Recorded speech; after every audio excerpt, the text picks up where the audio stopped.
Welcome to our channel அம்மா சமையல் ஆரோக்கியம். இப்போ நீங்கள் பார்க்குறது வந்து சிம்பிள் ரவா உப்புமா, பேச்சுலர்ஸ் உப்புமான்னு சொல்லலாம். இதுக்கு வந்து கடுகு, உளுத்தம்பருப்பு ஒரு டீஸ்பூனு, கடலைப்பருப்பு ஒரு டீஸ்பூன் போட்டு தாளிச்சிக்கணும். இது வந்து ஒரு டீஸ்பூன் நெய், ஒரு டீஸ்பூன் எண்ணெய் விட்டுருக்கேன்.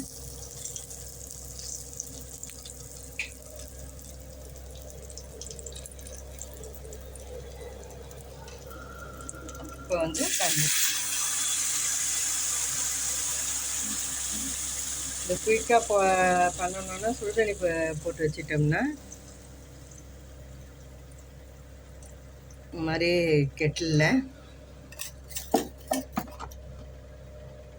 குயிக்காக பண்ணிடலாம்.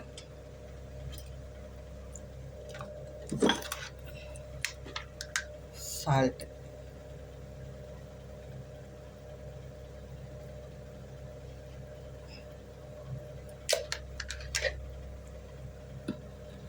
இஞ்சி துருவல் போட மாட்டேன்.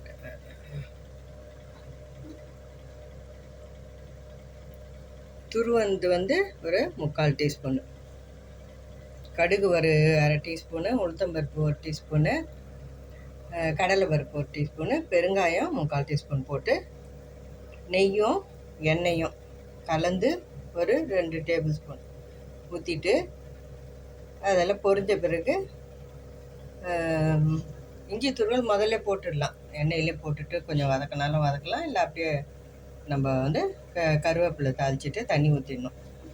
ஊற்றிட்டு சால்ட்டு தேவைக்கேற்ப சால்ட்டு போட்டாச்சு.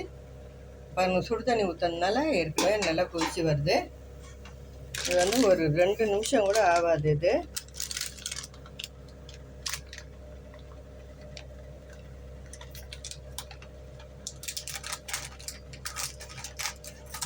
டூ மினிட்ஸ் நூடுல் மாதிரி 2 மினிட்ஸ் ரவா உப்புமா. இது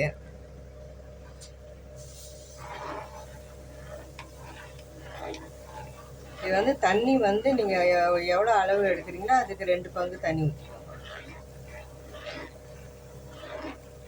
இது நான் 2 பேருக்கு தான் செய்கிறேன், எனக்கும் அவருக்கும்.